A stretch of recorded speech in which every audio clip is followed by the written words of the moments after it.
नमस्कार. मालिकेच्या पुढील काही भागांमध्ये आपल्याला पाहायला मिळणार आहे की सायली ही आता कोल्हापूरला गेलेली आहे, पण अर्जुन मात्र इकडे कासावीस झालेला आहे. अर्जुनला प्रश्न पडलेला आहे की काही करून मिसेस सायलींना मी परत आणणार, पण घरातल्यांना अजून ती बातमी मिळालेली नसते की सायली ही कोल्हापूरला गेलेली आहे. कारण प्रिया ही सुभेदारांच्या घरामध्येच गुंग झालेली असते, तिला अजूनपर्यंत माहिती नसतं, त्यामुळं ती शांतच असते. आता अर्जुन सायलीला कोल्हापूरला जाऊन तिथून पनवेलला पुन्हा कसं आणणार, सुभेदारांच्या घरामध्ये सायलीची एंट्री कशी होणार आणि त्याचवेळी घरातील सगळेजण नक्की काय करणार आहेत, सायलीचा स्वीकार करतील का अर्जुन सायलीला घराच्या बाहेर जावं लागेल, हे आपल्याला आजच्या या व्हिडिओमध्ये पाहायला मिळणार आहे. त्यासाठी हा व्हिडिओ शेवटपर्यंत पहा. इकडे अर्जुनने बस स्टँडवरती सर्वांच्या समोर सायलीला प्रेमाची कबुली दिलेली असते. सर्वांच्या समोर त्याने अगदी गुडघ्यावर बसून गुडघे टेकलेले असतात आणि सायलीला प्रेमाची कबुली दिलेली असते. आणि त्याचबरोबर अर्जुन तिला एवढंही म्हणालेलं असतो की मिसेस सायली, तुमच्याकडूनही मला याच गोष्टीची अपेक्षा आहे, हे अर्जुन सायलीला बोललेला असतो. परंतु सायली मात्र काहीच बोलत नाही, कारण तिने अडकलेली असते ती मधुभाऊंच्या वचनामध्ये. आणि जेव्हा सायली गाडीमध्ये चढत असते, अर्जुन तिच्या मागं असतो आणि त्या झटापटीमध्ये सायलीची जी ओढणी आहे ती गाडीच्या दरवाजात अडकते. गाडी निघालेली असते, त्यामुळं अर्जुन आणि सायली आणि कुसुमताईला निघायचं असतं. कुसुमताई सायलीला थांबवण्याचा प्रयत्न करत असते, पण सायली मात्र मागे फिरूनही पाहत नाही. ती म्हणते की आपण मधुभाऊंना वचन दिलेलं आहे, त्यामुळं कुसुमताई आपल्याला गेलंच पाहिजे, असं ती सांगत असते. आणि त्याचवेळी आपल्याला पाहायला मिळतं की सायली आणि कुसुमताई दोघीही निघालेले असतात आणि त्यांनी दोघींनीही ठरवलेलं असतं, आता सायलीने ठरवलेलं असतं की मी मधुभाऊंना वचन दिलेलं आहे, त्यामुळं मला जावंच लागणार आहे. इकडे अर्जुनला मात्र खूपच वाईट वाटत असतं. अर्जुनला कळतच नसतं की ह्या सगळ्यातून मार्ग कसा काढायचा आहे, या सगळ्यातून मी कसा मार्ग काढू, मिसेस सायली यांना कसं मी घेऊन येऊ, कारण मिसेस सायली ऐकायलाच तयार नाहीत, हा प्रश्न अर्जुनला पडलेला असतो. आणि त्यामुळं अर्जुन मात्र विचारच करत असतो. त्याचवेळी आपल्याला पाहायला मिळतं की अर्जुन खूप कासावीस झालेला असतो, त्याला खूप त्रास होत असतो. तो म्हणत पण असतो की मिसेस सायली, मी तुमच्याशिवाय जगू शकत नाही, मला तुमची गरज आहे, तुम्ही असं नका वागू, हे सगळं अर्जुन बोलत असतो. परंतु सायली मात्र काहीच ऐकत नाही, तशीच बसमध्ये बसते आणि सायली निघून जाते.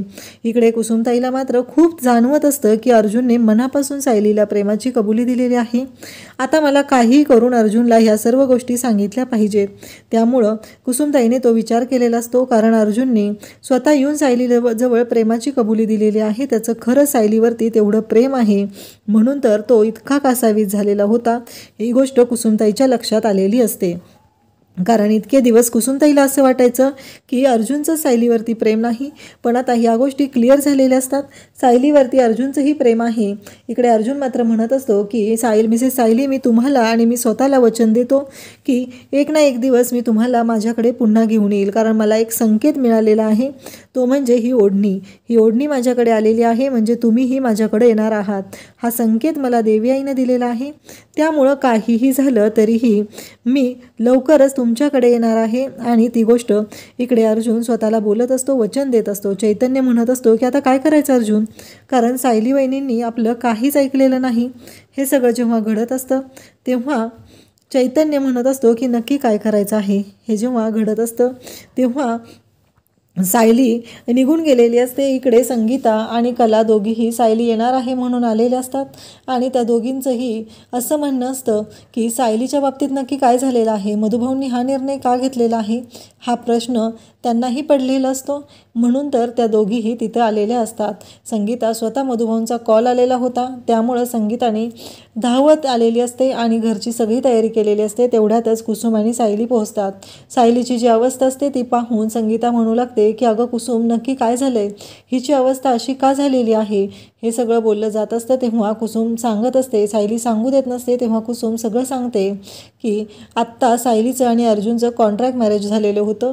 कॉन्ट्रॅक्ट मॅरेज म्हणलं की संगीताला काही कळत नाही, तेव्हा संगीतालाच लगेचच कुसुम सगळ्या गोष्टी सांगते. तेव्हा संगीता म्हणते की ठीक आहे, पण आत्ता त्या दोघांचं एकमेकांवरती प्रेम आहे ना. तेव्हा कुसुम म्हणते, हो, आम्ही आत्ता बस स्टँडवरून येत होतो तेव्हाच अर्जुनने त्या प्रेमाची कबुली दिलेली आहे। तेव्हा संगीता म्हणते, मग आता काहीही झालं तरीही सायली आणि अर्जुनला एकत्र आणलं पाहिजे। आत्ता मी माझ्या कलीचा संसार निस्तरण्यासाठी, तो नीट करण्यासाठीच तिकडे चांदेकरांकडे राहायला गेलेले होते आणि त्यामुळं मला आता अर्जुन आणि सायलीला एकत्र आणायचं आहे। मला मधुभाऊंनी सांगितलेलं होतं की सायलीवरती, संगीताबाईंनी सायलीवरती बारीक लक्ष ठेवा, पण मला त्याचा अर्थ तेव्हा कळलेला नव्हता, आता मला कळलेला आहे। त्यामुळं मी ठरवलेलं आहे की काहीही झालं तरीही मी अर्जुन आणि सायली या दोघांना एकत्र आणणार आहे, असं संगीता म्हणत असते।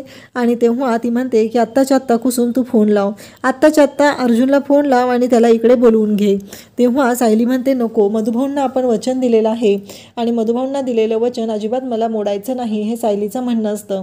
तेव्हा संगीता म्हणते की एक गोष्ट लक्षात ठेव सायली, मधुभाऊंनी वचन तुझ्याकडनं घेतलेलं आहे, मधुभाऊंनी आमच्याकडून वचन घेतलेलं नाही। त्यामुळं आत्ताच्या आत्ता कुसुम तू फोन लाव आणि इकडे अर्जुनला बोलावून घे, अर्जुनला काही करून इकडे बोलावून घे, मला आत्ताच्या आत्ता सायलीला अर्जुनसोबत पाठवायचं आहे। हे ऐकल्यानंतर सायलीला मात्र धक्का बसलेला असतो, कारण संगीता आदिनकर कला म्हणत असतात की अर्जुन कसा आहे हे आम्हाला चांगलंच माहिती आहे आणि अर्जुनचं तुझ्यावर मनापासून प्रेम आहे, तर काही हरकत नाही आहे, आम्ही तुला आणि अर्जुनला एकत्र आणणार आहे, हे सगळं बोललं जात असतं। इकडे कुसुम मात्र फोन लावते आणि अर्जुनला सगळी गोष्ट सांगते की म्हणते की सायलीने, अर्जुन तुझ्याजवळ आत्ता सायली येताना काहीच बोलली नाही, तुला वाईट वाटलेलं आहे हे मलाही माहिती आहे, परंतु सायलीकडून मधुभाऊंनी वचन घेतलेलं होतं आणि त्यामुळं सायली काहीच बोलू शकत नव्हती आणि तुझ्याकडे ती पाठ फिरवून उभी राहिलेली होती, पण सायली ही तुझ्याशी तेवढीच प्रामाणिक आहे, हे सगळं बोललं जात असतं। त्यानंतर पाहायला मिळतं की कुसुम आता अर्जुनला कॉल करते आणि अर्जुनला सांगू लागते की अर्जुन, जे काही घडलेलं होतं ते अशा पद्धतीनं होतं म्हणून सायली तुझ्याशी काहीही बोललेली नाही। आणि मग अर्जुन म्हणतो की मी आणि चैतन्य कोल्हापूरला यायलाच निघालेलो आहे आणि मी आणि चैतन्य आम्ही दोघंही कोल्हापूरला येत आहे। तेव्हा कुसुम म्हणते, हो, मी आणि संगीताबाईंनी ठरवलेलं आहे, संगीताबाईंनी मला म्हणालेले आहे की अर्जुन सायलीला मी एकत्र आणणार आहे, लवकरात लवकर त्याला बोलवून घ्या। इकडे अर्जुन म्हणतो की आता मला कुसुमताईंचा फोन आलेला आहे आणि सायलीचे मधुभाऊंचे जे मामे भाऊ आहेत दिनकर खरे, संगीता खरे यांच्याकडे सायलीला पाठवलेलं आहे, हे सगळं अर्जुन सांगत असतो। आणि तेव्हा मात्र चैतन्य पण खुश होतो आणि त्याचबरोबर अर्जुनही तेवढाच खुश झालेला असतो। अर्जुन म्हणतो की चैतन्य, आपल्याला उद्याच्या आत्ताच्या आत्ता आपल्याला कोल्हापूरला निघायचं आहे। चैतन्य म्हणतो की मग काय करावं लागेल त्यासाठी अर्जुन? तेव्हा अर्जुन म्हणतो की चल आपण निघायचं आहे आणि सायलीला घेऊनच पुन्हा यायचं आहे, कारण जोपर्यंत सायली माझ्याबरोबर येणार नाही, सायली माझ्या प्रेमाची कबुली देणार नाही, तोपर्यंत आता मी शांत राहणार नाही।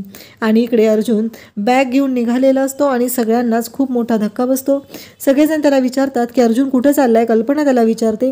तेव्हा अर्जुन म्हणतो की माझी एक केस आहे, त्यासाठी मी कोर्टात निघालेलो आहे, कारण कोणालाही संशय येऊ नये म्हणून अर्जुन आणि चैतन्य दोघंही कोर्टाचा कोट घालून निघालेले असतात आणि दोघंही जात असतात। त्याचवेळी आपल्याला पाहायला मिळतं की इकडे कल्पनाला तो सांगतो की काहीही झालं तरीही आत्ता कल्पनाला तो सांगतो की मला काही दिवस जास्त राहावे लागणार आहे, कारण तिकडे केस आहे आणि त्या केससाठी मला हे सगळं करावं लागणार आहे। या सगळ्या गोष्टी अशा पद्धतीनं घडत असतात आणि त्याचवेळी अर्जुन सांगतो की कदाचित मला जास्त दिवसही लागणार आहेत, कारण अर्जुनने या गोष्टीची तयारी दाखवलेली असते। जर सायलीला मनवायचं असेल, सायलीला ह्या सगळ्या गोष्टी अशा पद्धतीनं बोलायच्या असतील, तर हे सगळं करावंच लागणार आहे, जास्त वेळ लागू शकतो, म्हणून चैतन्यने आणि अर्जुनने आधीच सांगितलेलं असतं। दोघंही बॅग घेऊन निघालेले असतात। सगळ्यांना मात्र कोणाला संशय येत नाही अर्जुन कुठे चाललेला आहे, नक्की कोणती केस आहे, कारण अर्जुनला कोणीही त्या बाबतीत विचारत नाही आणि चैतन्य सोबत आहे म्हणजे काळजी करायची गरज नाही असं कल्पनाला वाटत असतं। आणि सध्या कल्पना त्याचबरोबर घरातील सगळ्यांच्या मनात अर्जुनबद्दल वाईट विचार पेरायचं काम प्रिया करत असते, त्यामुळे कल्पनाही एवढा अर्जुनचा विचार करत नाही। इकडे अर्जुन आणि चैतन्य कोल्हापूरला पोहोचतात आणि ते एका ठिकाणी इकडे कुसुमला बोलावून घेतात। कुसुमला सांगितलेलं असतं की सायलीला घेऊन ये आणि मग कुसुम पण सायलीला घेऊन आलेली असते आणि त्याचवेळी सायली तिथं आलेली असते, कुसुमसोबत सायली असते आणि सायली म्हणते की कुसुमताई तुला कळतंय का? तेव्हा सायलीला कुसुमताई म्हणते आत्ताच्या आत्ता गाडीत बस, कारण काहीही झालं तरी तू गाडीत बसणं गरजेचं आहे। आणि मग सायलीला ती जबरदस्ती गाडीत बसायला सांगते। सायली मात्र तोंड फुगून तिकडं तोंड बाजूला करूनच बसलेली असते। खरं तर अर्जुन सायलीला म्हणत असतो की मी जे काय बोलत आहे ते तुम्हाला ऐकून घ्यावंच लागणार आहे। हे ऐकल्यानंतरही तिथे सायली म्हणत असते की मधुभाऊ, आणि मग कुसुमताईला म्हणत असते तुला माहिती माहिती आहे ना मधुभाऊंनी काय सांगितलेलं आहे?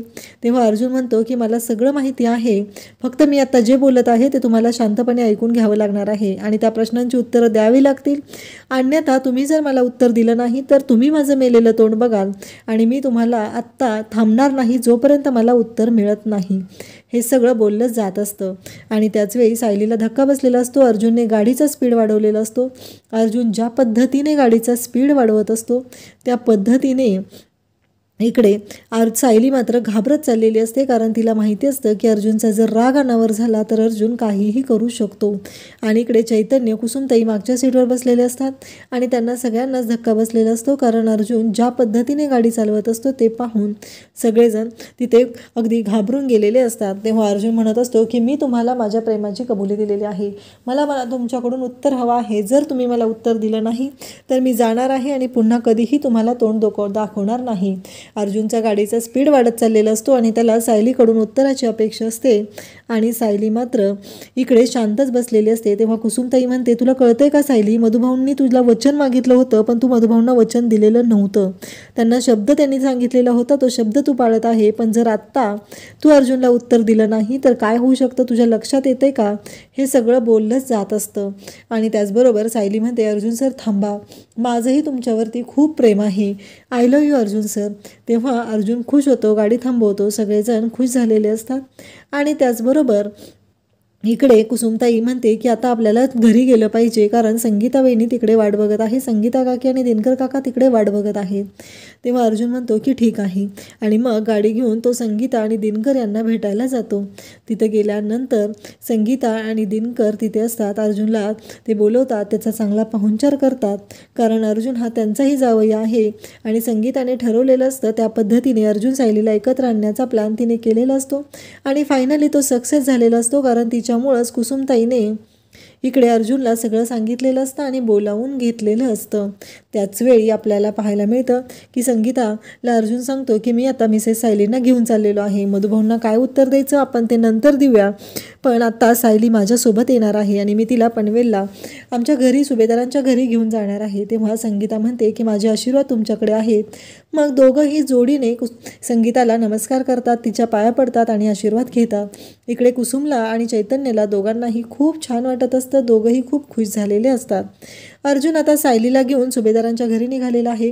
खरं तर सगळ्यांनाच खूप टेन्शन आलेलं आहे की नक्की काय घडेल, कशा पद्धतीनं काय होईल हा प्रश्न पडलेला असतो. परंतु त्याचवेळी आपल्याला पाहायला मिळतं की अर्जुन घरी आलेला असतो. तेव्हा सायली त्याच्यासोबत असते, कुसुम आलेली असते, चैतन्य असतो. ते पाहून तिथे सगळ्यांना धक्का बसतो. अर्जुन डायरेक्टली सायलीचा हात हातात घेऊन सुभेदारांच्या घरात येत असतो. तिथे अस्मिता, प्रिया, कल्पना सर्वजण उभे असतात आणि सगळेजण पाहू लागतात. तेव्हा अर्जुन कोणालाही तिथे काहीच किंमत देत नाही. तो सायलीला म्हणतो की चल, कारण सायली जेव्हा उंबऱ्यातून आत पाऊल टाकणार असते तेव्हा ती थोडीशी थबकलेली असते, थांबलेली असते. तेव्हा अर्जुन तिला म्हणतो की अजिबात थांबायचं नाही, चल, मी तुला सांगतोय, मी तुझा नवरा आहे या नात्याने मी तुला सांगत आहे, आत्ताच्या आत्ता चल. आणि तसं म्हणून तो सायलीला आत घेऊन जातो. सायली मात्र अर्जुनकडे पाहतच असते. सगळ्यांना धक्का बसलेला असतो, सगळेजण अवाक होऊन पाहत असतात. त्यांना कळत नसतं की अर्जुन आणि सायली यांचं नक्की काय चाललेलं आहे. आणि फायनली अर्जुन सुभेदारांच्या घरामध्ये कोणाचा कसलाही विचार न करता सायलीला घेऊन आलेला असतो. अशाच अपडेटसाठी चॅनलला सबस्क्राईब करा. थँक्यू.